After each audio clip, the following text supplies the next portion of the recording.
When the Lockheed P-38 Lightning first took to the skies, it was a radical departure from anything the U.S. Army Air Corps had ever seen. Its twin boom design, counter-rotating propellers, and sleek fuselage gave it an otherworldly look, earning it nicknames like the Fork-tailed Devil. Designed by the brilliant engineer Clarence Kelly Johnson, the P-38 was created to meet an ambitious requirement of fast, long-range interceptor capable of operating at high altitudes. But such innovation came with complexity.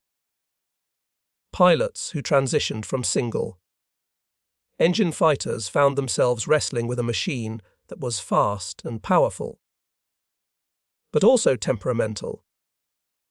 The Lightning could be deadly in the hands of a novice, and its early versions suffered from engine failures, compressibility dives, and unexpected aerodynamic quirks. Yet despite these problems, the P-38 held immense potential. It was the only American fighter in production throughout the entire war, capable of escorting bombers deep into enemy territory and performing reconnaissance at altitudes other aircraft could not reach. It was a plane both feared and loved, a paradox of brilliance and danger that would soon prove its worth in combat. For many pilots, the first flight in the P-38 was intimidating. Unlike the nimble P-40 or the later P-51 Mustang, the P-38 demanded precision and respect. Each engine had to be managed separately, and even a small mistake could lead to asymmetric thrust, causing the plane to yaw violently. Training accidents were alarmingly frequent. The Lightning's engines, Allison V1710s, were advanced but unreliable in early models. Overheating, oil leaks, and turbocharger issues plagued operations, especially in tropical environments. Pilots also had to learn the hard way about the dangers of compressibility, a phenomenon where, during a steep dive, airflow over the wings caused control surfaces to lock, trapping the aircraft in an unrecoverable plunge. Early on, many P-30As were lost to these mysterious aerodynamic forces. Pilots described terrifying experiences of the controls freezing, the plane shaking violently, and only regaining control at lower altitudes, if they were lucky enough to survive. The aircraft's complexity meant that mastering it required patience, discipline, and nerves of steel.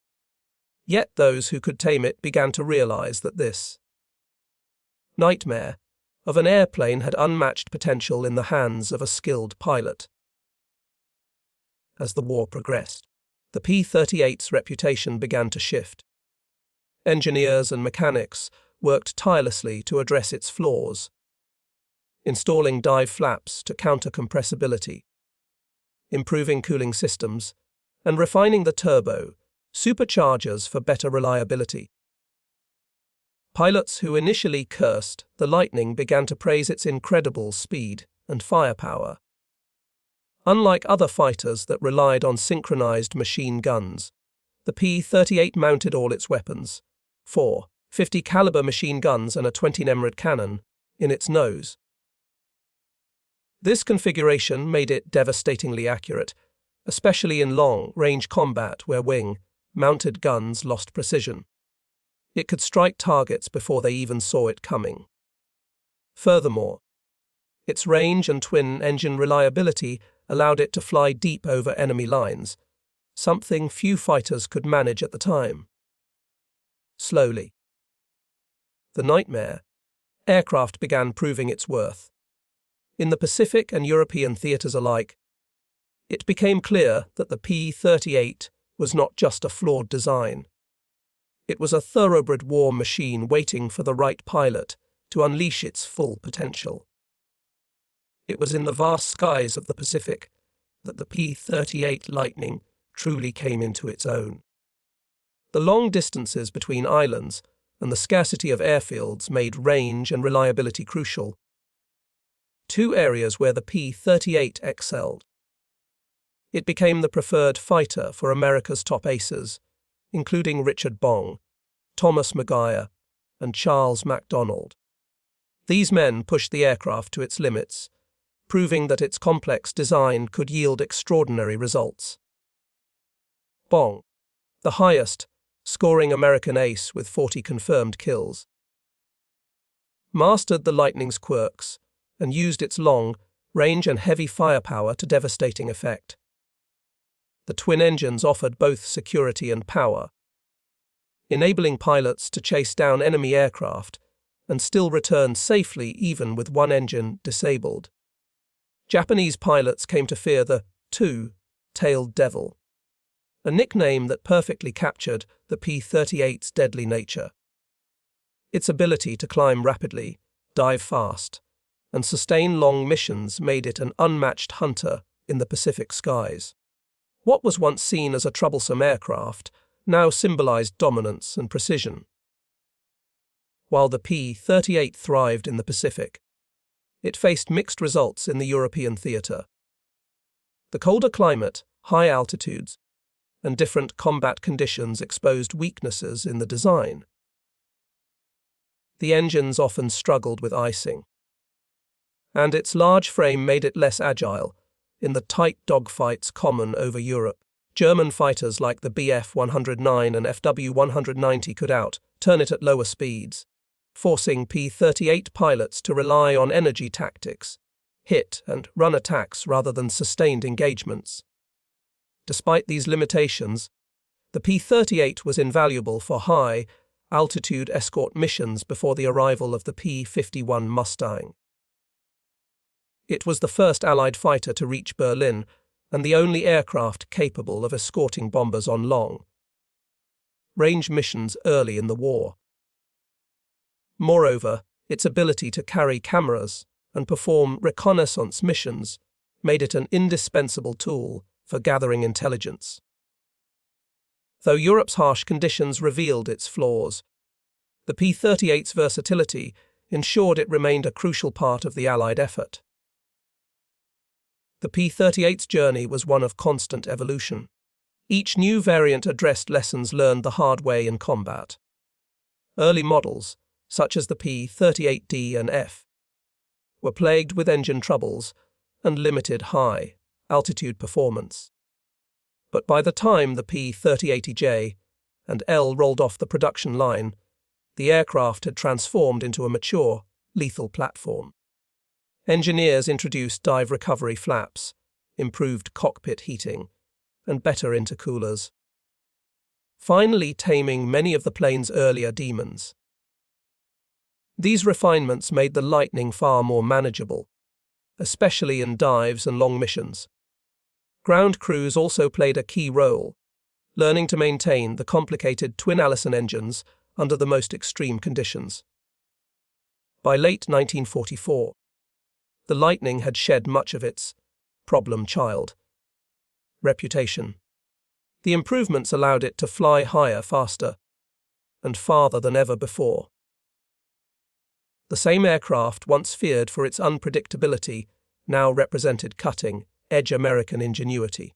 The P-38 became proof that perseverance, engineering brilliance, and pilot courage could turn a flawed machine into a masterpiece of aerial dominance.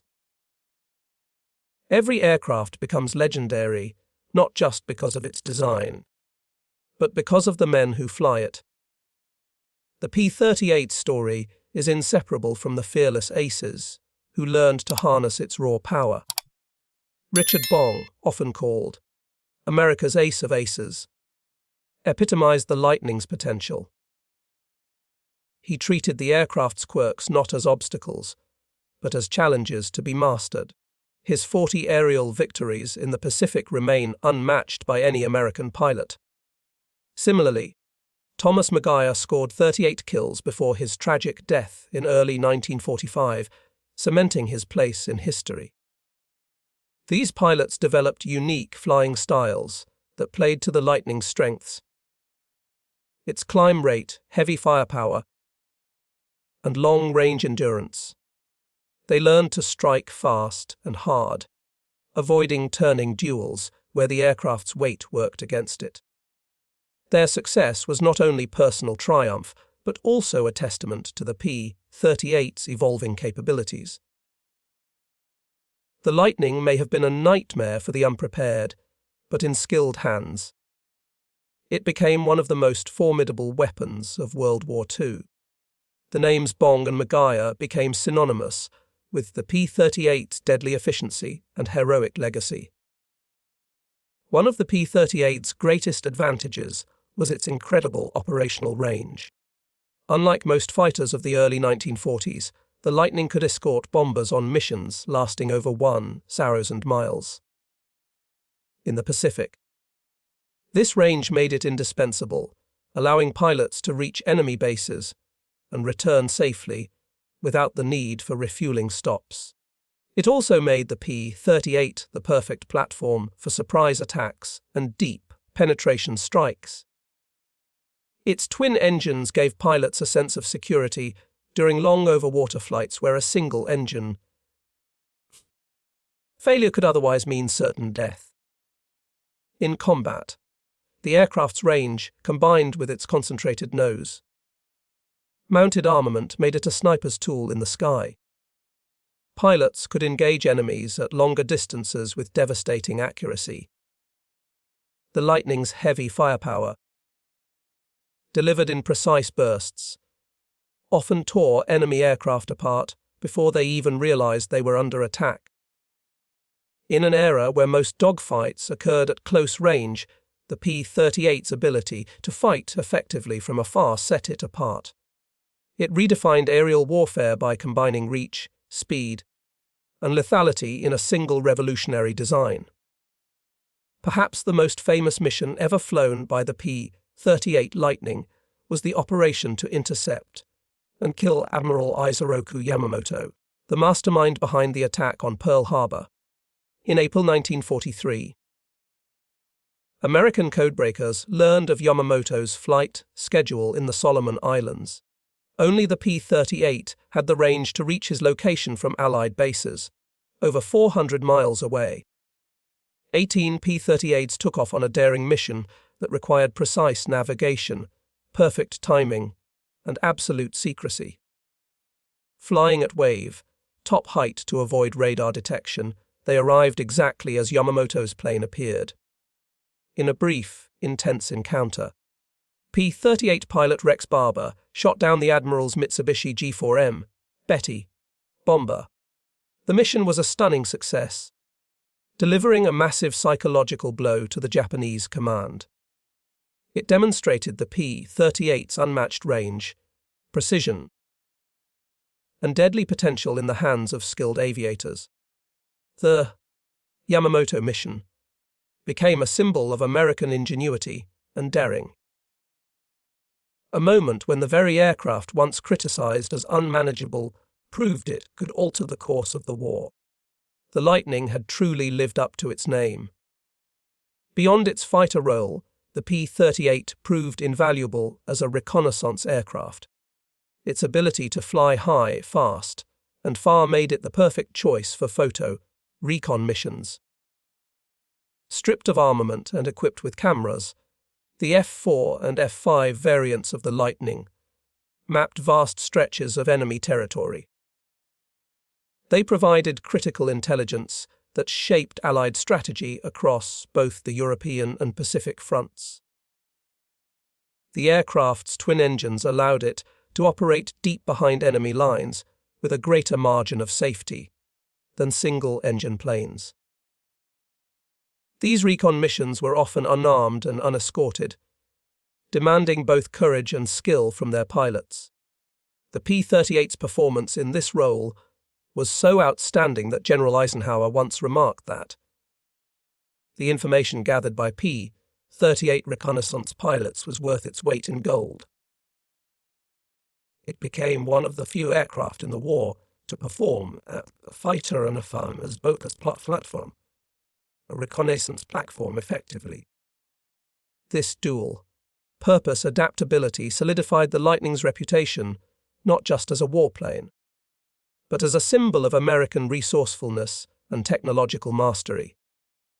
By the end of World War II, more than 10 WWII P-38s had been built, serving in every major theatre of combat.